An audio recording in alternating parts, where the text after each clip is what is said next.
22 golden age actresses who lost their beauty in the saddest ways. That will shock you. They were once the faces that lit up cinema screens across the world, worshipped, envied, and immortalized. But what Hollywood gave them in fame, it stole back in the most brutal ways imaginable. These 22 golden age actresses didn't just lose their beauty, they were broken by scandals, surgeries, sickness, and a system that devoured its stars. Some died unrecognizable. Others vanished in shame. This isn't just a list, it's a reckoning. Before we dive in, hit that subscribe button and join Uncovered Tinseltown Uncovered as we expose the tragic truths Hollywood tried to bury. You won't believe who ended up forgotten. Audrey Hepburn. Audrey Hepburn, the epitome of mid-20th century elegance, was once hailed for her swan-like neck, expressive doe eyes, and slender silhouette that redefined Hollywood beauty in contrast to curvier contemporaries like Marilyn Monroe. Rising to prominence in the 1950s with films such as Roman Holiday Breakfast at Tiffany's and Sabrina Hepburn, became a global icon whose style and poise transcended screen roles. But in her final years, the very qualities that made her iconic became painful reminders of her physical decline. In 1992, Hepburn was diagnosed with a rare form of abdominal cancer, pseudomyxoma peritonei.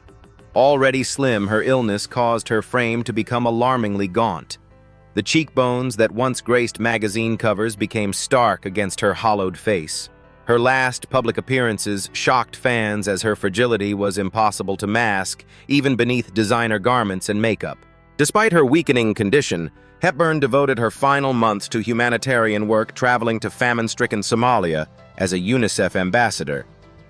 Her frailty was apparent, but so was her strength. Rather than retreat, she chose service over comfort, speaking softly and smiling gently through physical pain. She died in January 1993 at age 63, surrounded by family in her Swiss home. Her son, Sean Hepburn Ferrer, later reflected that Audrey's true beauty was never rooted in her appearance, but in her compassion, integrity, and quiet resilience. Unlike many Hollywood tragedies, her decline wasn't marred by scandal or vanity. It was defined by grace. In losing her physical beauty, Hepburn revealed the deeper beauty of spirit that never faded, making her one of the rare figures whose legacy grew even stronger in death.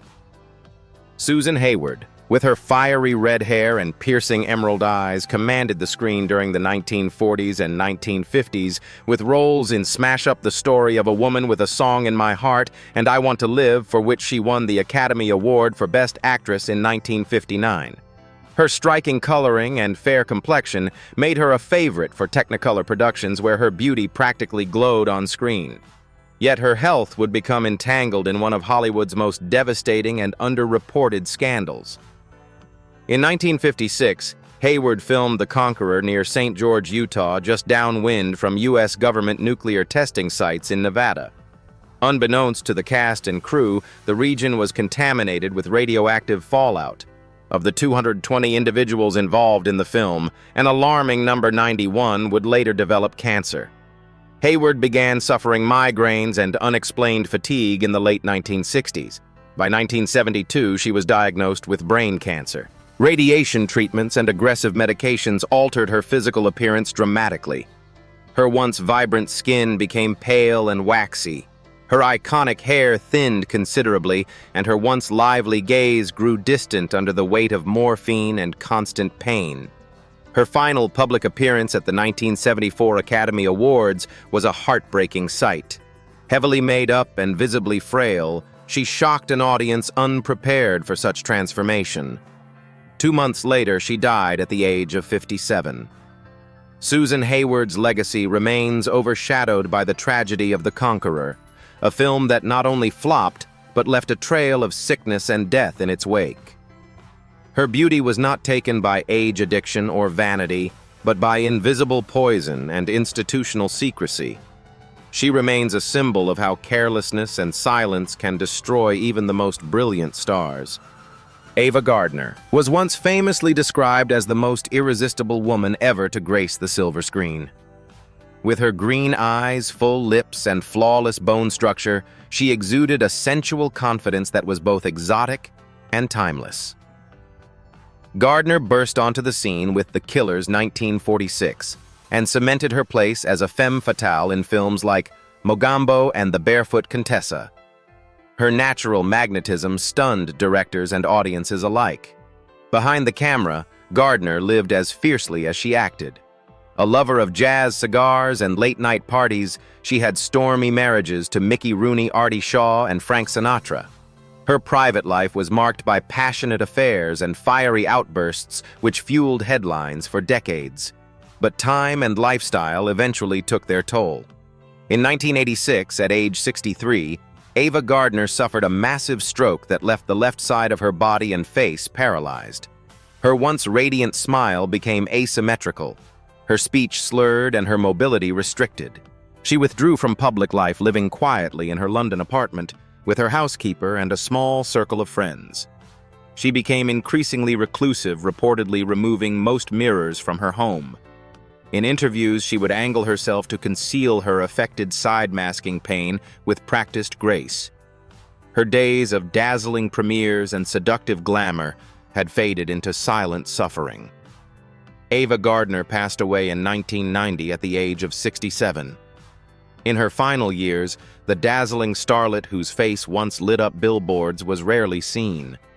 Her transformation was not from vanity gone wrong or addiction spirals, but from the cruel blow of fate that stole her voice and her smile. Yet even in illness, Gardner's defiance and spirit endured a final reminder that beauty may fade, but presence cannot be erased. Gail Russell embodied a kind of haunting, almost otherworldly beauty that made her unforgettable in the 1940s. With pale porcelain skin, ethereal features, and deep, sorrowful eyes, she seemed born for the supernatural and romantic roles that defined her early career. Films like The Uninvited 1944 and Angel and the Bad Man 1947 with John Wayne introduced audiences to a face that looked as fragile as it was enchanting. But behind the screen, Russell was drowning in anxiety. A painfully shy young woman thrust into Hollywood with no formal acting training, she battled paralyzing stage fright. Her hands would tremble, her knees would lock.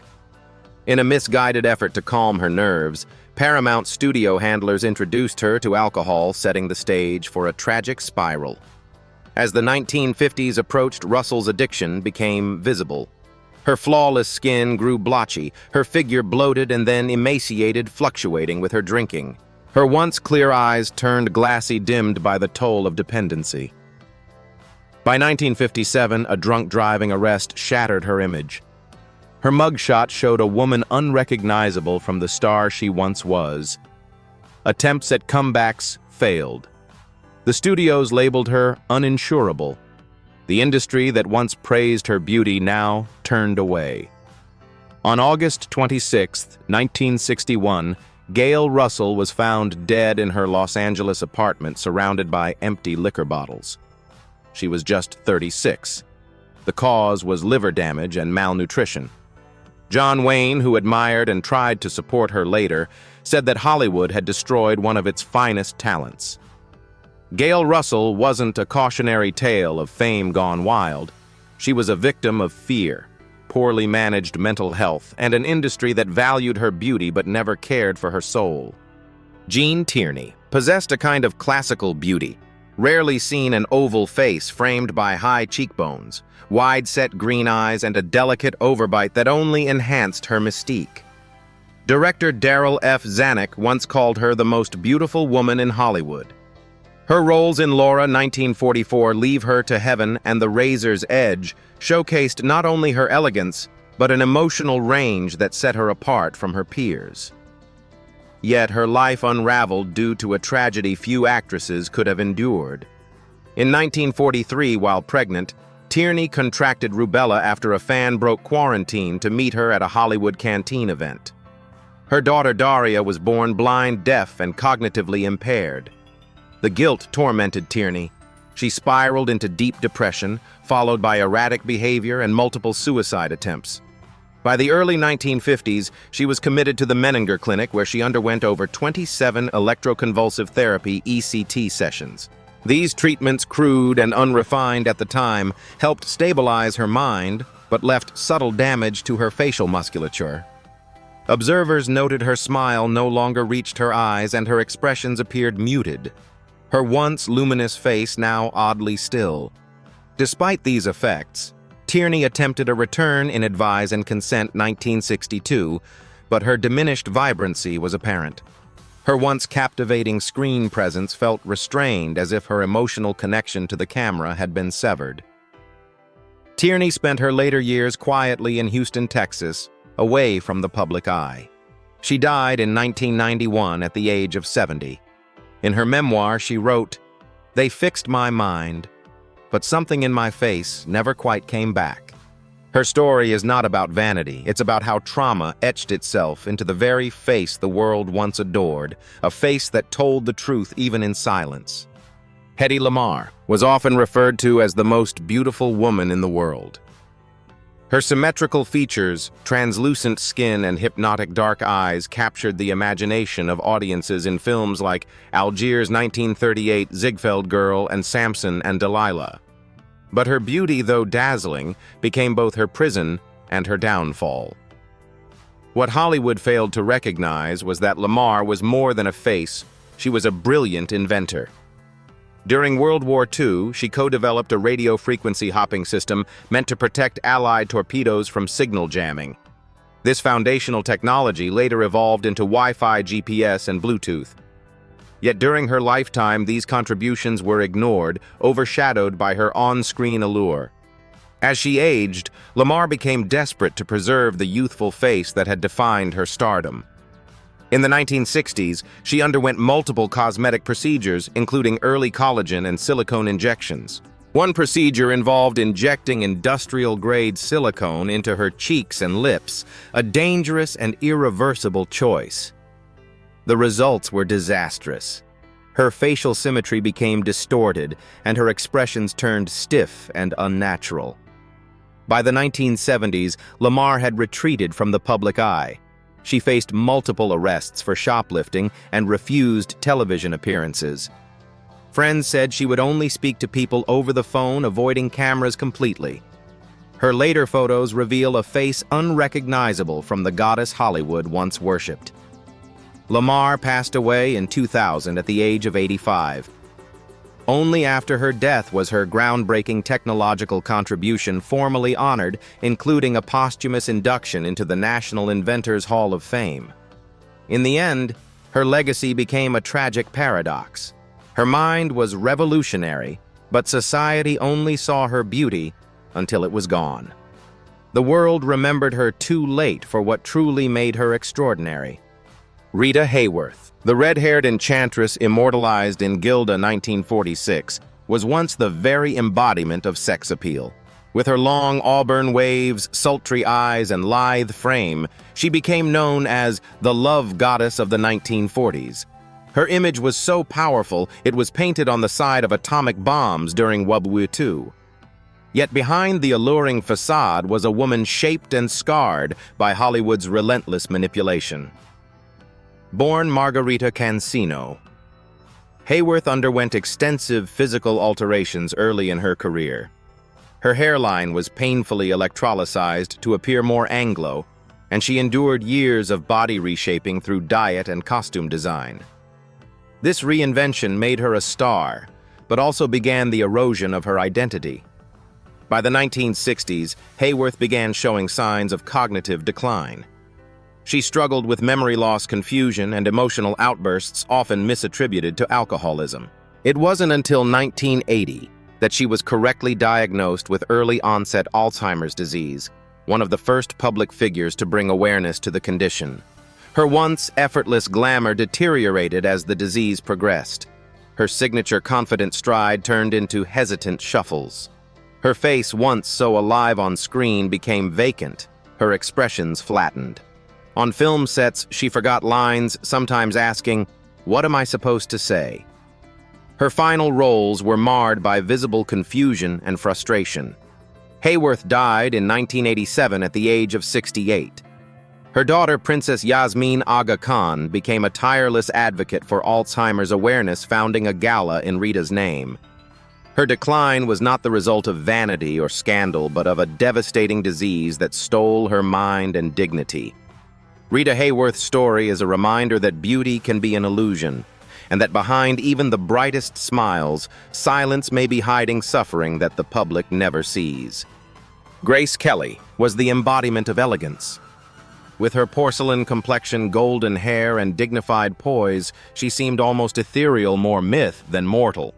Her performances in Alfred Hitchcock classics like Rear Window Dial M for Murder and To Catch a Thief secured her reputation as cinema royalty long before she became actual royalty by marrying Prince Rainier III of Monaco in 1956. Unlike many of her contemporaries, Kelly did not experience a gradual public unraveling of her appearance. In fact, she seemed to defy aging. As Princess of Monaco, she aged gracefully and privately, shielded from Hollywood's punishing spotlight. But her beauty was not immortal. It was frozen in time by tragedy. On September 13, 1982, Kelly suffered a stroke while driving her car with her daughter Stephanie. She lost control of the vehicle, which plunged off a winding mountain road. The crash left her with massive internal injuries and significant facial trauma. She died the following day at age 52. Medical experts indicated that, had she survived, her injuries would have required reconstructive surgery procedures that would have altered her appearance dramatically. But her family made the decision to protect her legacy. No photographs of her injuries or final moments were ever released. To the world, she remained the perfect princess, flawless and untouchable. Her daughter later admitted she would have traded everything to have her mother survive, scars and all. Grace Kelly's death became a cruel paradox. The world was spared from seeing her beauty fade, but at the cost of losing her far too soon. In preserving her image, the myth of Grace endured, but so did the pain of a life and legacy cut short, her beauty sealed forever in a frame of loss. Vivien Leigh. Beauty had a mystical, almost fragile quality. With violet eyes, a swan-like neck, and delicate features, she captured the hearts of millions with iconic performances in Gone with the Wind, 1939, and A Streetcar Named Desire, 1951, both of which earned her Academy Awards. But beneath her poised, luminous exterior lay a woman battling demons, invisible to the audience. Leigh suffered from severe bipolar disorder, diagnosed at a time when little understanding or compassion existed for mental illness. Her moods swung unpredictably, and she would oscillate between periods of brilliance and emotional collapse. During manic episodes, she lost weight rapidly and became gaunt. During depressive phases, she appeared withdrawn and listless, her luminous eyes clouded and unfocused. Adding to her health woes, Leigh also suffered from chronic tuberculosis, which further drained her vitality. Repeated bouts of the illness hollowed her cheeks and left her skin pale and translucent. During the filming of Elephant Walk 1954, she experienced a public breakdown that forced her to be replaced, and photographs from that time reveal a woman visibly altered by emotional and physical strain. Her husband, Sir Laurence Olivier, deeply loved her, but eventually divorced her when her condition became too difficult to manage. In her final years, Leigh's body was ravaged by illness. By the time she starred in her last film, Ship of Fools 1965, the changes were evident, though still striking, her once vibrant expressions had dulled. Vivien Leigh died in 1967 at just 53. Her death was due to complications from tuberculosis, but in truth, she had long been at war with her mind and body. Her beauty was not lost to time, but eroded by a lifetime of internal battles that no makeup or lighting could conceal. Dorothy Dandridge was a revolutionary figure in Hollywood, a stunningly beautiful African-American woman whose poise, talent, and elegance challenged the racial boundaries of 1950s cinema. With flawless skin, soulful eyes, and a captivating smile, she became the first black woman nominated for a Best Actress Oscar for her performance in Carmen Jones' 1954. Her face was described by critics as cinematic perfection, radiant, expressive, unforgettable. But Dandridge's rise came at a crushing cost. Despite her critical acclaim, Hollywood offered her few substantial roles beyond racial stereotypes. Doors that opened briefly for her were slammed shut again due to systemic racism and public disapproval of her interracial relationships. As opportunities faded, so did her confidence.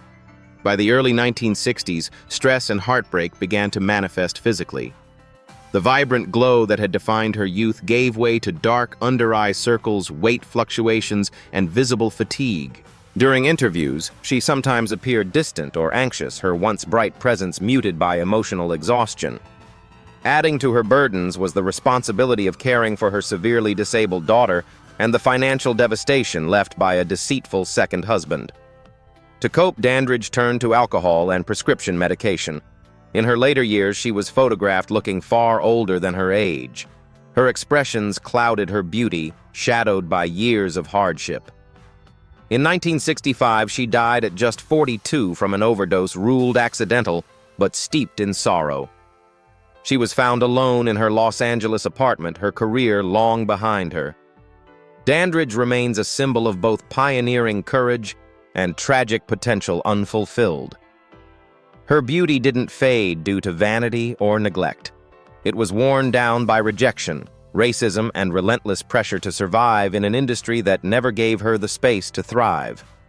Patricia Neal possessed a rugged, earthy kind of beauty, less ethereal than many of her peers, but deeply magnetic.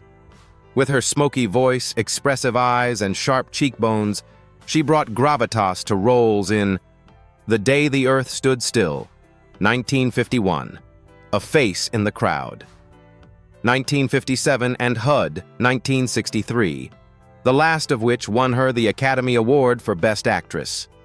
She was known for playing complex, mature women who carried secrets behind their eyes. Her personal life was equally intense. Married to celebrated author Roald Dahl Neal, had 5 children and suffered unimaginable tragedy, including the death of one daughter and a near-fatal car accident involving her son. But it was in 1965, while pregnant, that her life and appearance changed forever. Neal suffered 3 massive strokes in quick succession. Doctors placed her in a coma for 21 days. When she awoke, her right side was paralyzed. Her speech was slurred and the right side of her face drooped noticeably. The symmetry and expressiveness that had once made her a commanding presence on screen were permanently altered. With incredible determination and Dahl's grueling, self-designed therapy regimen, she relearned how to speak, walk, and act. Her triumphant return came with The Subject Was Roses, 1968, earning her another Oscar nomination. Yet her changed appearance was undeniable. Her once bold gaze now carried a shadow of pain. Her facial muscles didn't move as fluidly, and her voice had a slower cadence. Rather than conceal her transformation, Neal embraced it. She became a spokesperson for stroke awareness and often spoke candidly about what she had lost and gained. Patricia Neal died in 2010 at the age of 84. Her beauty wasn't stolen by scandal or vanity, but redefined by resilience. She taught the world that survival can etch its own kind of grace into the human face. Lupe Velez, known as the Mexican Spitfire, blazed across 1920s and 1930s Hollywood with fiery charisma, comedic brilliance, and a face that radiated vivacity. With her expressive dark eyes, sharp cheekbones, and magnetic smile, she brought exotic flair to films like The Gaucho and the popular Mexican Spitfire series. Velez's personality was as vibrant as her beauty, passionate, bold, and unpredictable.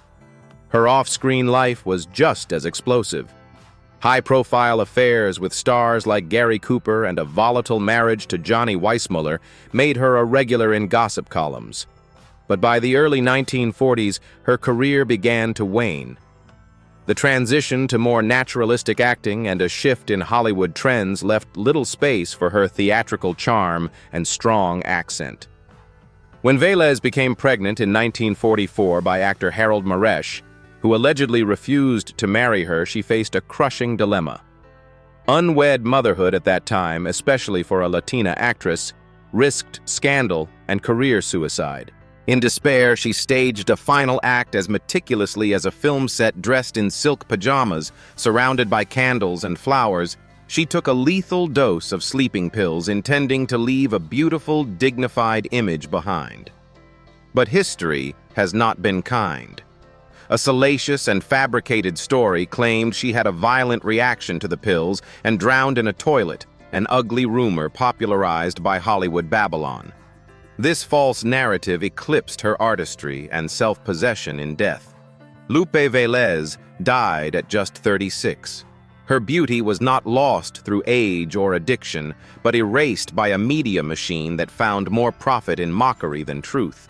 Her final moments were not grotesque, but graceful, an actress trying to control her own story only to have it distorted by the very industry she once dazzled. Veronica Lake, with her peekaboo hairstyle and ethereal features, defined film noir glamour in the 1940s. Petite and enigmatic, she became a sensation in This Gun for Hire, The Glass Key, and The Blue Dahlia. Her cascading blonde waves, partially covering one eye, became so iconic it was imitated by women across America. But fame was fleeting, and Lake's descent was one of the fastest and most brutal in Hollywood history. Behind the cool exterior was a woman battling mental illness. Lake struggled with undiagnosed schizophrenia, a condition that fueled erratic behavior on set and strained relationships with co-stars and directors. As her unpredictability grew, so did her dependence on alcohol, a destructive combination that soon overshadowed her talent. By the early 1950s, studios considered her too difficult to employ. She was dropped by Paramount and virtually vanished from Hollywood. The physical toll of her mental health and drinking was stark.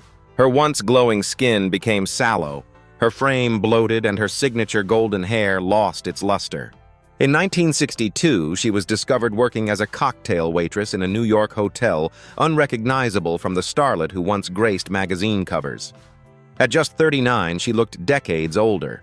When asked about her appearance, she reportedly said, "What you see is the real me." Though she made brief attempts at a comeback, including a small publishing venture and low-budget films, they failed to restore her reputation. She died in 1973 at age 50 from hepatitis and kidney failure alone, and nearly penniless with only $400 to her name. Veronica Lake's fall wasn't caused by vanity or scandal, but by untreated illness, and a system that discarded her once her looks no longer sold tickets. Her legacy is a haunting reminder that fame doesn't protect anyone from being forgotten, even when your face once defined an era. Frances Farmer was one of Hollywood's most promising young stars of the late 1930s. With a striking jawline, intense blue eyes, and a bold intelligence that set her apart, she gained attention for her roles in Come and Get It 1936 and Rhythm on the Range. But what made Farmer truly unique was her unwillingness to conform to the studio-molded image expected of actresses. She questioned authority, resisted publicity stunts, and openly criticized Hollywood's hypocrisy. Her rebellion had consequences. Labeled difficult, she was blacklisted from major studios. As her frustrations deepened, Farmer's behavior became erratic. In 1943, after a series of public outbursts, she was institutionalized and diagnosed with paranoid schizophrenia. What followed was one of the darkest sagas in Hollywood history. Farmer spent years in mental institutions where she underwent brutal treatments including electroconvulsive therapy and insulin shock therapy, both crude and traumatizing by today's standards. These procedures severely affected her cognitive function and physical appearance. Once glowing with charisma, she returned with a distant gaze, limited facial mobility, and prematurely aged skin. Her once animated expressions had been reduced to a haunted stillness.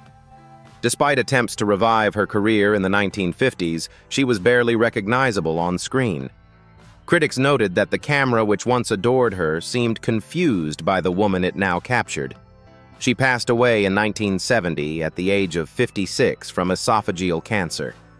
Frances Farmer's transformation wasn't caused by scandal addiction or even aging. It was the result of systemic cruelty misdiagnosis and the erasure of individuality. Her beauty wasn't lost through time, but shattered by institutions that valued obedience over humanity. She remains a symbol of what happens when brilliance collides with control in the cold machinery of fame. Marie Prévost was the quintessential 1920s flapper, vivacious, cheeky, and charming, with a heart-shaped face, coquettish smile, and expressive dark eyes. Starting in silent comedies with Max Sennett, she quickly transitioned to more sophisticated roles in The Marriage Circle and Three Women.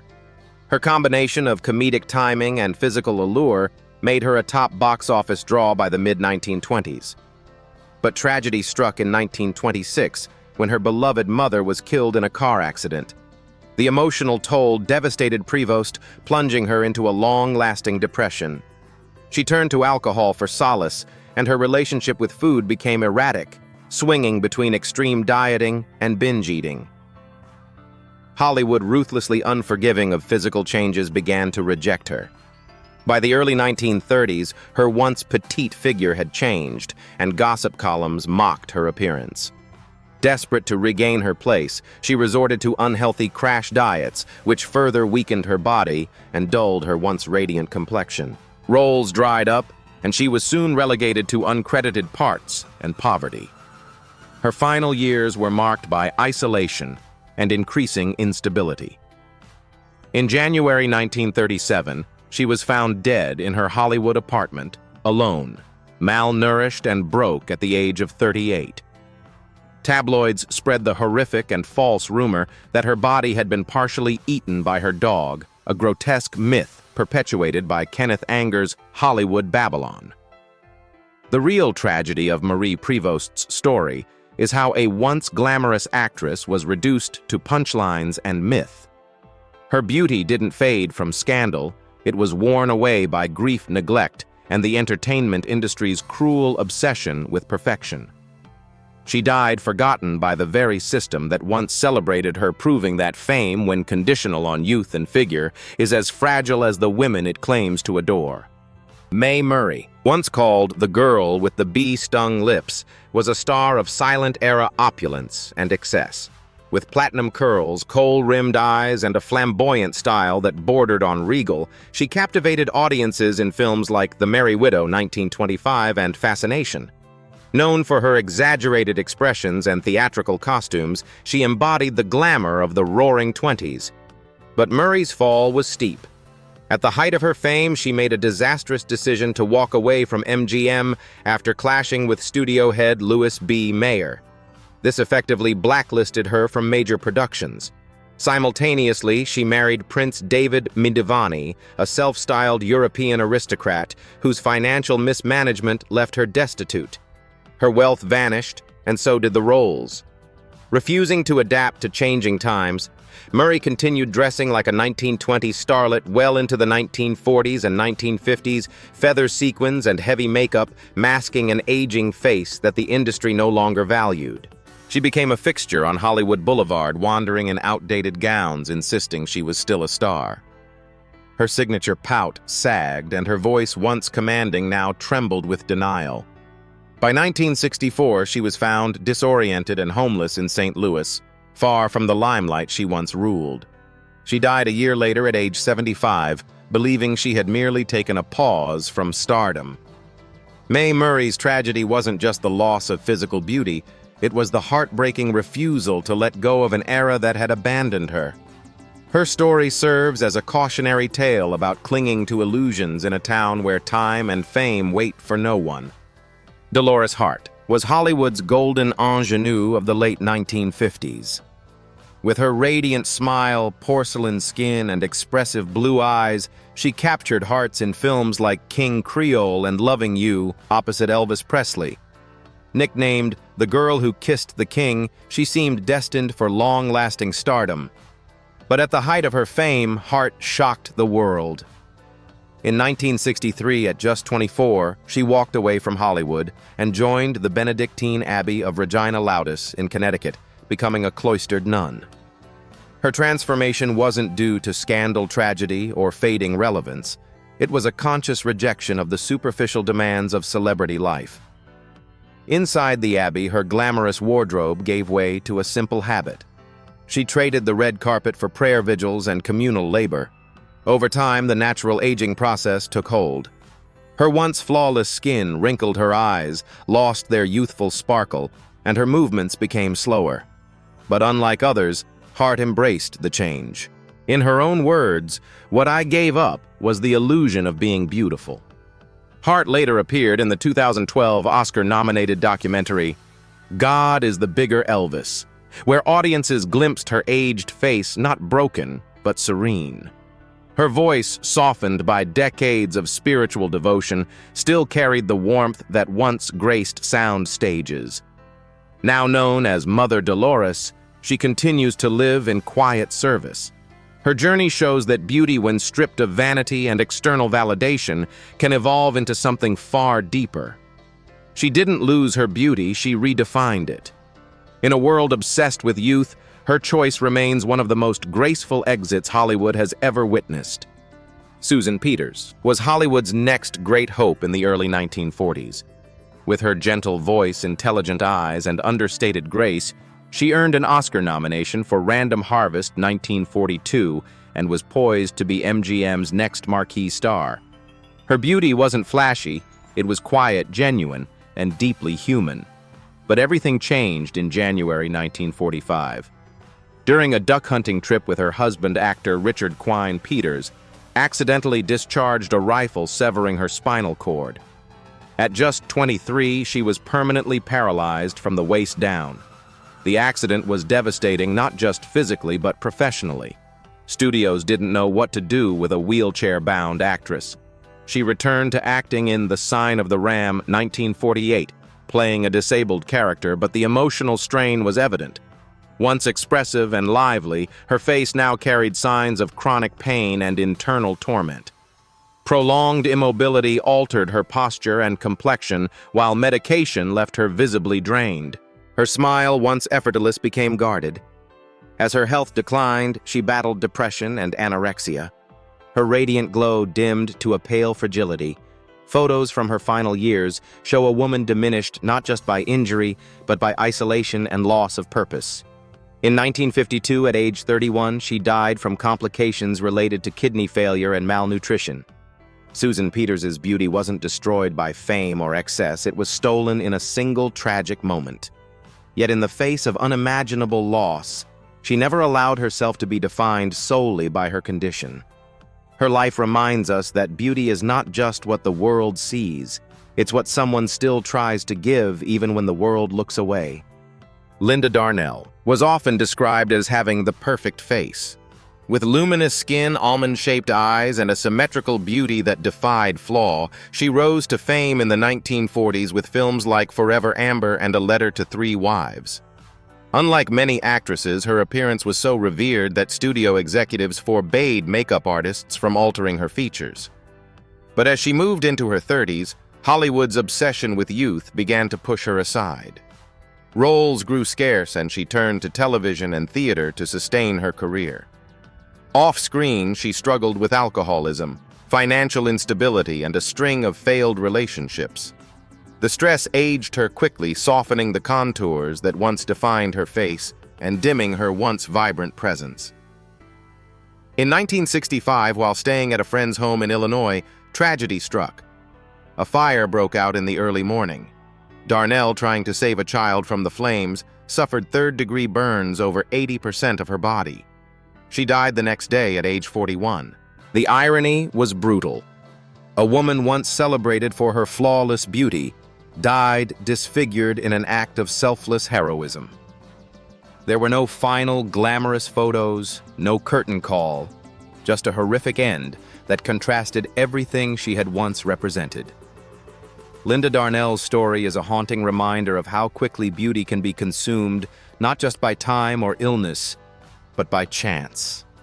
In a cruel twist, her final moments redefined her legacy not as a screen siren, but as a quiet hero whose face, once her passport to fame, was lost in a final blaze of sacrifice. Gloria Graham made a name for herself as a film noir siren in the 1940s and 50s. With a breathy voice, seductive gaze, and distinct upper lip, she brought emotional volatility to roles in The Big Heat, Oklahoma, and The Bad and the Beautiful, for which she won an Oscar. But it was that very lip, slightly asymmetrical and uniquely hers, that would become the catalyst for her tragic transformation. Obsessed with improving her appearance, Graham began undergoing cosmetic procedures in the late 1940s. Unsatisfied with the shape of her upper lip, she resorted to injecting paraffin wax, a dangerous practice at the time. At first, it gave her the fuller look she desired, but over time the wax hardened, creating lumpy, uneven textures and chronic infections. As her condition worsened, directors struggled to hide the irregularities on screen. Makeup couldn't fully conceal the damage, and her facial expressions became increasingly limited. Even multiple corrective surgeries failed to restore her former appearance. By the 1960s, her Hollywood roles dried up, and she turned to stage work. In public, she remained guarded, often avoiding direct eye contact or keeping to shadowed lighting during interviews. Her once iconic presence faded into quiet obscurity. She died in 1981 at the age of 57 from breast cancer, but her final years were marked not just by illness, but by a private war with her reflection. Gloria Graham's beauty didn't vanish overnight. It was slowly undermined by insecurity and misguided attempts to preserve what was already distinctive and compelling. In the end, she became a symbol of Hollywood's cruel standards, how the pressure to remain perfect can turn a signature feature into a lifelong source of pain. Barbara Payton. Beauty was raw, sensual, and unforgettable.